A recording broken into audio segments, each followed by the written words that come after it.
안녕하십니까, 강동원 변호사입니다. 이번에는 리모델링 조합 매도 청구 관해서 말씀드리려고 하는데요. 경기도 이제 분당이죠. 분당의 야탐역 부근에 있는 매화마을 2단지 아파트 리모델링 관련해서 궁금한 점이 많다고 해서 제가 리모델링 조합의 매도 청구에 관해서 요건이나 절차에 관해서 좀 말씀을 드리고, 미동이자 반대하는 분들이 매도 청구 소장을 아마 이제 1월 중순 이전에 받을 것 같은데, 관련해가지고 궁금하신 점들을 설명시켜 드리도록 하겠습니다. 원래는 이제 저희가 집단 소송 같은 경우는 제가 직접 가서 설명을 다 합니다. 하는데 요즘 연말이잖아요. 그래서 로펌이랑 법원, 검찰이 다 이제 인사이동 기간이기도 하고 이제 휴가 기간이라서 나눠서 휴가를 갑니다. 근데 제가 이제 딱 이번 주 토요일에 이제 시간이 걸려서 리모델링 조합의 매도 청구 사건을 주로 맡아서 했던 파트너 변호사를 제가 보낼 겁니다. 그래서 그 전에 제가 이제 의뢰인분께서 이제 궁금하신 점들이 있을 테니까 제가 미리 한번 말씀을 드리고 영상을 미리 보실 수 있게 소개시켜 드릴 거고, 그 다음에 토요일 가서는 또 직접 우리 변호사와 또 이제 계약관리팀 직원들이 설명을 드릴 테니까 그 설명을 받고 선임 절차를 진행하시면 되겠습니다. 많이들 궁금해하신 점이요. 일단 소송을 하게 될 텐데 해야 되냐? 그거부터 많이 물어보세요. 해야 됩니다. 왜냐하면 리모델링 조합 입장에서는 일단 이 조합은 한 1000세대가 넘게 동의를 했고 한 150세대 남짓만 이제 아직 미동의에 있기 때문에 요건이 다 갖춰졌다. 그러니까 동의하지 않은 사람들에서 소송을 제기하겠다라고 한다고 하는데, 소송 안 하고 할 수 있는 방법이 없냐 이렇게 많이 물어보시는데, 이론적으로 가능합니다. 조합한테 가서 나 한 3억이면 돼요. 그래가지고 조합이 웬 떡이냐면 3억 주고 이제 등기 가져올 수 있겠죠. 근데 그렇게 안 되잖아요. 시세가 7억, 8억, 9억 한다 그러면 우린 적어도 시세 정도는 받아야 될 거고 개발이익이 포함된 걸 받아야 되는데, 조합은 당연히 그거보다 후려쳐서 제시를 할 겁니다. 그래야지 돈이 남으니까. 그러면 이거를 해결하는 거는 법원밖에 없습니다. 그리고 매도 청구도 현실적으로 소장을 보냄으로 인해서, 그러니까 소장을 우리 의뢰인들이 송달받음으로 인해서 매도 청구권이 행사가 되는 걸로 보거든요. 소송할 수밖에 없어요. 소송 기간이 얼마나 걸리냐? 보통 1년 정도 걸립니다. 보통 그렇게 걸려요. 왜냐면 소장이 오면 30일 내로 답변서 내고 30일 정도 시간을 더 주거든요. 2달이죠 이제. 그렇게 되고 답변서 내고 나면 그로부터 한두 달 후에 재판이 잡히니까, 만약에 1월 중순쯤에 저희 의뢰인들이 이제 소장을 받는다면, 그러니까 사람이 많으니까 이제 아마 시간이 걸쳐서 받을 거고, 아마도 10명, 20명 정도씩 묶어가지고 소장이 계속 나눠서 들어올 겁니다. 이제 저희가 다 묶어서 할 텐데, 마지막 받은 사람이 1월 말이다 그러면 2달 지나고 3달 지나면 한 4월, 길면 5월 정도에 첫 재판이 잡힐 수 있어요. 그리고 나서 감정기일하고 이제 매도 청구 요건에 가서 저희가 다툴 거고, 이제 그럼 재판 한두 번 하고 그다음에 이제 재판부가 이제 이런 사건을 일단 감정부터 합니다. 그럼 감정기일 잡고 감정하고 그러면 그것도 한 서너 달 지나가거든요. 그러면 4월, 5월, 6, 7, 8월, 그리고 재판 한두 번 더 하면 한 달에 한 번 정도 잡히니까 이제 9, 10월, 그 다음에 끝나고 변론 종결 나고 나면 재판 판결 선고 나는 게 한 달 정도니까, 늦으면 내년 이맘때, 빠르면 내년 가을 정도에 끝날 것 같으니까 약 1년 정도다 생각하시면 됩니다. 그 다음에 또 소송 비용 많이 민감해 하세요. 또 재판을 하면 변호사 이제 보수도 줘야 되고, 그다음에 인지대라는 것도 이제 법원에 내는 거, 송달료라는 것도 있는데 그거 다 받을 수 있냐 많이 궁금해 하시거든요. 근데 그거는 이긴 사람이 진 사람한테 줍니다. 여러 가지 예외가 있긴 하지만 큰 틀을 말씀드리면 패소자가 승소자한테 줍니다. 그럼 우리가 이기면 받을 수 있잖아요. 그럼 이길 수 있냐? 근데 보통 이런 소송은 매도 청구를 기각시켜버리면 승소고, 만약에 그렇지 않고 금액으로 정해지면, 우리가 얼마가 됐든 8억이냐 9억이냐 10억이냐가 정해지면 거기에 따라서는 사실은 소송비용 각자 부담으로 보통 나옵니다. 그러니까 재판부가 이제 아예 진 것도 아니고 이긴 것도 아니고, 다만 우리 입장에서는 시세가 8억 5천인데 우리가 9억 5천 받았다. 그럼 이긴 거잖아요. 근데 그래도 어쨌든 돈을 받은 거니까, 이제 매도 청구는 된 거니까 각자 부담해라 해가지고 소송 비용을 서로 청구하지 않는 걸로 되는 경우가 많아요. 그래서 해봐야 됩니다. 만약 이기게 되면 매도 청구 기각시켰다. 그래서 승소하게 되면 변호사 보수 한 200, 300 들어가거든요. 그거 인지대까지 하면 한 몇백 들어갈 텐데 그거 다 받을 수 있어요. 거의 대부분 다 받을 수 있고, 이제 각자 부담이 되면은 그건 못 받죠. 이제 대신 우리가 금액을 많이 받은 걸로 이제 퉁치는 거죠. 이제 그렇게 되는 겁니다. 자, 그 다음에 또 판결을 받아도 매매대금 못 받을 수 있냐? 그럴 가능성은 거의 없어요. 분당 정도 되면 사업이 좌초할 가능성이 그렇게 크지는 않습니다. 물론 이제 가격 분담금이 얼마나 비싸냐, 그리고 세워진 아파트가 얼마나 가격이 올라가서 우리가 이제 분담금을 내고 들어간 보람이 있냐, 그런 의미가 있긴 하지만 시간이 오래 걸릴지 안 걸릴지 모르겠지만 되기는 될 겁니다. 그러면 돈을 줄 거예요. 근데 그 돈이 언제 들어올지 몰라요. 왜냐하면 제가 한 경험상으로는 한 5년에서 8년 정도에 들어온 경우도 있어요. 매도 청구 소송에 1년 정도 지나고 난 다음에 한 8년 정도 지나서 들어온 적이 있어요. 근데 이게 한 4, 5년 전 얘기거든요. 그러면 4, 5년 전에 8년이면 부동산 경기 한참 안 좋았을 때잖아요. 근데 그러다가 이제 4, 5년, 8년 지나면서 부동산 경기가 한번 확 올라갔었잖아요. 확 올라갔을 때 돈을 준 거예요. 그러면은 8년 전에 판결난 금액은 그때 시세인데 8년 후에 받은 돈은 한참 이제 시세가 올라간 상태에서 옛날 시세의 돈을 받게 되는 거니까 전세값도 안 나오는 경우가 종종 발생했습니다, 이제. 그래서 받긴 받을 수 있을 텐데 한참 걸릴 거다. 그래서 반소를 하는 겁니다. 지금 이 소송을 하면 매도 청구를 하면 청구 취지가 어떻게 나왔냐면 우리 의뢰인들은 원고 조합으로부터 얼마를 받은과 동시에 소유권 이전 대기 절차를 이행하고 뭐 해당 이제 목적물을 인도하라 이런 판결이 나오거든요.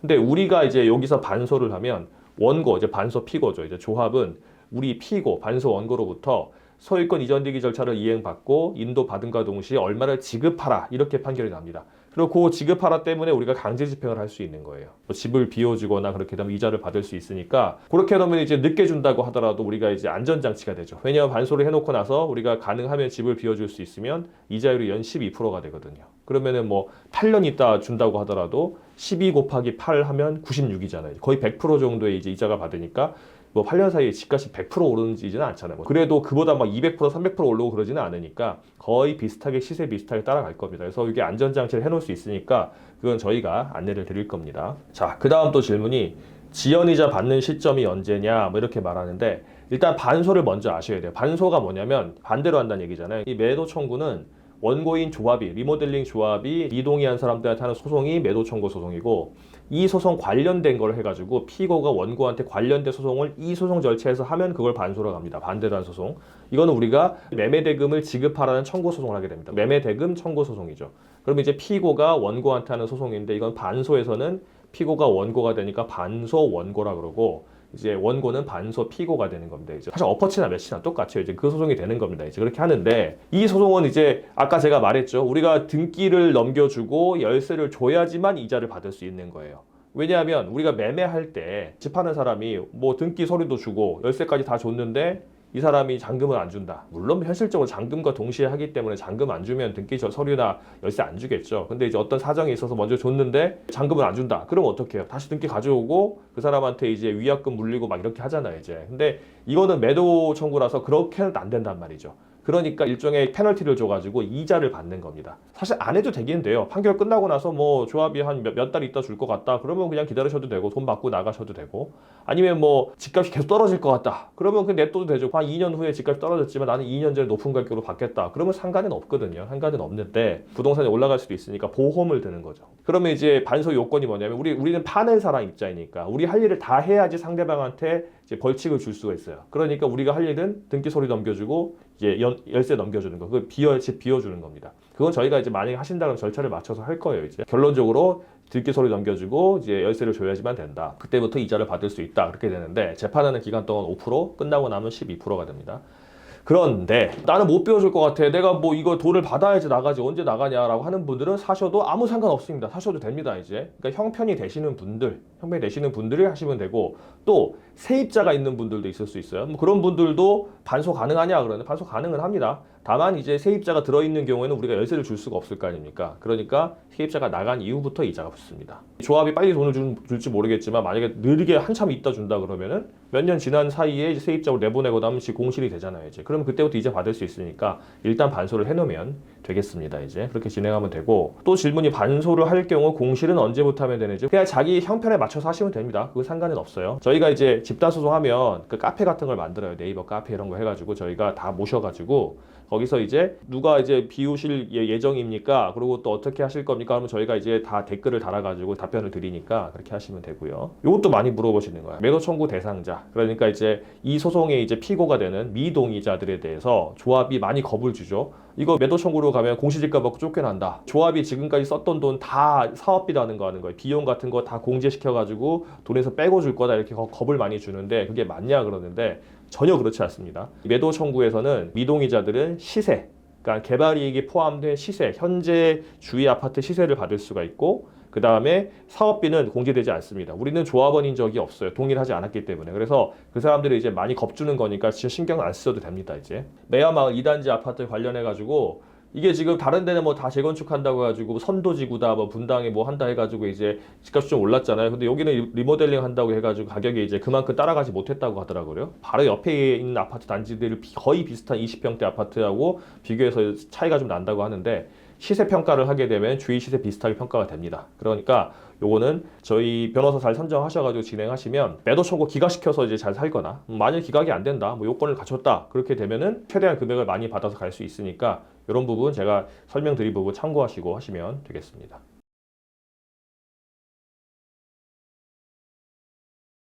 리모델링 조합이 설립이 됐어요. 설립이 된 다음에 본인들이 동의하지 않은 사람들에게 매도 청구를 할 수 있는 요건이 되었으니까 매도하세요. 동의하지 않았으니까 팔고 나가세요라고 주택법상 매도 청구권 행사한 겁니다. 리모델링 조합이 매도 청구를 했는데 저희가 그 가져오신 소장들을 좀 보니까 요건이 갖춰지지 않은 거예요. 이거는 매도 청구가 기각될 가능성이 높았습니다. 왜 그랬냐면 이 매도 청구가 2023년 9월경에 들어온 건데요. 주택법에 보시면 이제 집합건물을 준용해가지고 리모델링 결의를 하고 나서 동의하지 않는 사람에 대해서 지체 없이 매도할 것을 최고하고 거절하거나 뭐 보냈는데 2달 동안 답이 없거나 그렇게 되면 그로부터 즉시 이제 매도 청구를 해야 되는 거거든요. 자기들 딴에는 작년 9월경에 매도 청구 요건이 갖춰졌기 때문에 최고를 했고 안 들어오니까 매도 청구 소장을 보낸 건데요. 그게 되지 않았을 것 같습니다. 왜냐하면 이 리모델링 조합에서 조합이 설립되고 허가 요건을 갖추게 되면 그 다음에 사업계획 승인 허가 요건을 갖게 되면 그 다음에 매도 청구 되는 거거든요. 근데 그게 못 갖췄던 거예요. 무슨 말이냐면 리모델링 조합이 설립이 되려면요. 그 아파트 단지 전체에 대해서 3분의 2 구분 소유권과 의결권의 3분의 2 동의를 받고 각각 동마다 다시 50% 넘는 동의를 받아야 됩니다.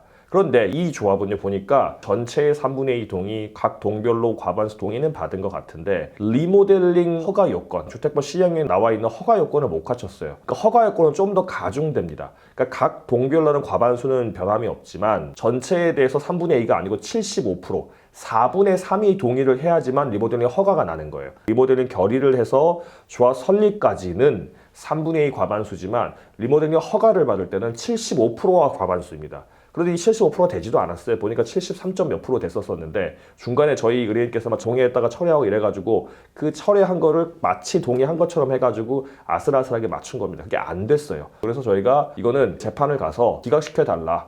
리모델링 조합이 설립된 건 그렇다 쳤는데 허가 요건을 갖추지 않았기 때문에 즉 매도 청구할 수 있는 요건이 갖춰지지 않았으니까 기각을 시켜야 된다 라고 해서 우리가 이기게 되면 상대방 변호사 보수도 받을 수 있고 우리가 승소하고 기판력을 갖게 되니까 훨씬 좋다라고 말씀드렸고 저희 의뢰인들 한 100여 명 정도가 사건을 진행을 해서 지금 계속 승소하고 있고 지금 먼저 나온 거 제가 말씀드리고 있는 거고요. 심지어 재판을 하다가 리모델링 허가도 취하했습니다. 이게 무슨 말이냐면 리모델링 허가를 받으려면 관할 관청에 리모델링 허가를 받아야 되는데 아까 제가 말씀드린 대로 75%가 과반수라고 그랬잖아요. 근데 그게 자기가 넣었는데 이거 안 될 것 같은 거야. 그러니까 이제 허가 신청을 했다가 그거를 취하했습니다. 그러면 어차피 안 되는 거 자기들은 안 건데 이 재판을 끌고 간 겁니다. 그래서 이 판결문에도 75% 되지도 않고 리모델링 허가를 용인 신청했다가 취하한 거 보면 안 되는 게 명백하다. 그래서 기각이 되게 된 겁니다. 그래서 저희가 승소를 한 거고요.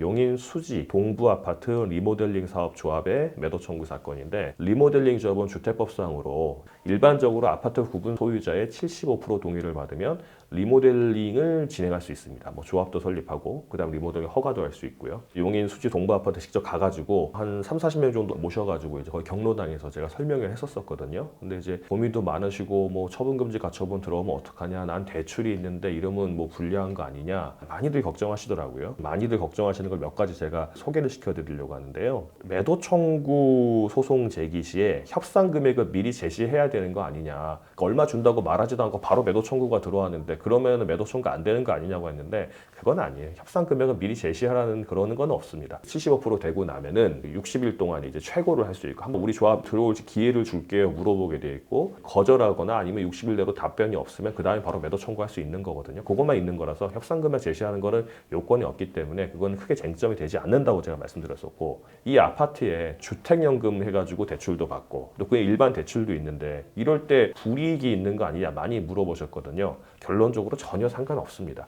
만약에 내 아파트 뭐 6억짜리에 한 2억 정도 대출이 껴있다고 한다면 나중에 재판 끝나고 돈 받을 때 4억만 받으면 돼요. 아니면 6억을 받으면서 은행의 조합 직원과 우리 이제 의뢰인이 같이 가셔가지고 그 자리 창구에서 같이 앉아가지고 6억 받은과 동시에 대출 변제하고 사업 받아오게 되거든요. 그러니까 크게 걱정하지 않으셔도 됩니다. 그러니까 특히 집단 소송 같은 경우는 저희 직원들이 도와드릴 거기 때문에 그 부분은 걱정하지 않으셔도 되고요. 그 다음에 소송 진행 전에 사감정 평가가 필요한지 많이 물어보시고 실제 진행하신 분도 있다고 하더라고요. 그러니까 저희가 이제 뭐 몇십억씩 되거나 몇백억 되는 거는 사감정 진행합니다. 그래서 금액을 최대한 많이 뽑아서 하게 되는데, 그러니까 10억 안 넘는 아파트고 또 이 아파트는 단일 평수라고 제가 알고 있어요. 그래서 크게 차이가 안 납니다. 그래서 이거를 한다고 해가지고 이게 뭐 1억씩 더 나오고 뭐 그렇게 되지 않기 때문에 이왕 하셨으면 가지고 계시면 되고요. 안 하셨으면 굳이 안 하셔도 괜찮다라고 제가 설명을 드리는 거고, 소송 진행 기간은 뭐 6개월에서부터 1년 걸린다고 하는데 이렇게 100몇십 명 되는 데는 뭐 이제 송달도 오래 걸리고 막 하기 때문에 한 1년 정도 걸린다고 보시면 될 것 같습니다. 조금 더 걸리면 1년 반 정도 이렇게 되고, 마지막으로 재판을 쭉 진행하다가 반소를 많이 물어보세요. 반소를 우리 해야 되냐 안 해야 되냐 하는데, 이건 아주 제가 설명할 때 한참 설명드렸었는데, 반소는 보험의 개념입니다. 제가 예전에 한 10년 전쯤에 이런 매도 청구 소송 많이 했을 때 제가 안타까웠던 게 뭐냐면, 이런 소송의 전문 변호사가 아닌 분들이 매도 청구 들어왔을 때 그냥 동시이행 항변을 합니다. 조합이 매도 청구 들어왔을 때 매도 청구권이 있는 것 같네. 하지만 우리는 돈 받아야 돼. 그러니까 돈이 시세대로 감정을 해가지고 받아야지만 내 등기를 넘겨주고 인도를 해줄 거야. 이렇게 동시이행 항변을 해가지고 판결문에 피고는 원고로부터 얼마를 받은과 동시에 뭐 어떤 아파트에 대해서 소유권 이전 등기 절차를 이행하고 인도하라, 이렇게 판결문 받아놓은 경우가 꽤 많았어요. 그러면은 이 잘 모르는 변호사들, 이 사건 많이 안 해본 변호사님들은 잘했네, 그럼 그럴 거란 말이죠. 금액만 뭐 잘 나오면 되는 거 아니냐 하는데, 그게 언제 문제가 되냐면요, 2014, 15 이럴 때 판결을 받은 게, 조합들이 사업을 좀 진행하면 1, 2년 만에 되지 않잖아요. 뭐 4년, 5년 걸리고 하는데, 이제 조합이 나중에 이제 관리처분 계획 인가하고 다 철거하고 일반 분양까지 되면서 이제 돈이 이제 들어오면서 대출 받아가지고 돈이 들어오면서 그때 돈이 생기면서 주기 시작한 거예요. 그게 언제냐? 2018, 19, 20 이렇게 준 겁니다. 그러면 판결 난 때와 돈 줄 때가 4, 5년 정도의 이제 차이가 생기잖아요. 그 사이에 어땠습니까? 서울 경기 지역의 부동산 가격이 폭등을 해가지고 적게 올라도 50%, 두세 배씩 올랐어요. 적어도 50% 오르는 거니까 우리 의뢰인은 그때 동시에 항변만 해가지고, 예를 들어서 뭐 6억을 받은 판결이 났다고 쳐요. 6억 줄 때까지 내가 이사 안 가고 가만히 있으면 되는 거예요. 그러니까 이제 기다렸는데 1년, 2년, 3년 지나도 소식이 없어가지고 뭐 안 되나 보다 살고 있었는데, 이제 한 2018년 되니까 한 4, 5년 지나가지고, 자, 4, 5년 전에 판결 6억 났었지, 그 6억 줄 테니까 나가세요라고 이제 들어온 겁니다. 근데 주위 시세는 전세값도 안 되는 거예요. 2배가 올라가지고 아파트 가격이 12억이 되고 전세 가격이 7억, 8억 되는데, 옛날에 4, 5년 전에 6억을 주면서 나가라고 하는 판결들이 꽤 있었습니다. 저희가 의뢰인 들어온 게. 그거 왜 그런 거냐면요, 반소를 안 해서 그래요. 반소를 하면 아까 그 판결에 이제 피고는 원고로부터 얼마를 받은과 동시에 등기를 넘겨라 주문도 써지지만, 또 하나가 써져요. 원고는 피고로부터 등기 이행 절차를 받고 인도를 받은 다음에 얼마를 지급하라, 이 주문도 같이 써집니다. 그 말은 우리가 돈을 강제로 가져올 수 있는 권한이 생긴다는 거예요. 그래서 1년 기다려보고 2년 기다려보고 안 주네? 난 빨리 돈 받고 나가야지. 그러면 등기부하고 열세 같은 거 공탁한 다음에 바로 조합 계좌에서 돈을 가져올 수가 있습니다. 아니면 그렇게 이행 제공을 한 다음에 이자를 받을 수가 있어요. 연 12% 이자를 받을 수가 있습니다. 그러면 공탁해놓고 연 12% 이자를 받으면 12%씩 5년이면 60%예요. 그러면은 얼추 집값 오른 거하고 비슷하잖아요. 이제 크게 손해 안 본단 말이죠. 반소하게 되면 물론 이제 인지대가 들기 때문에 뭐 돈이 좀 들긴 하지만, 서울 경기 지역에서 이게 극단적인 5년, 6년씩 걸려서 나 돈을 주는 경우가 그렇게 많지는 않으니까 하시려면 하셔도 된다라고 제가 설명을 드리는 겁니다.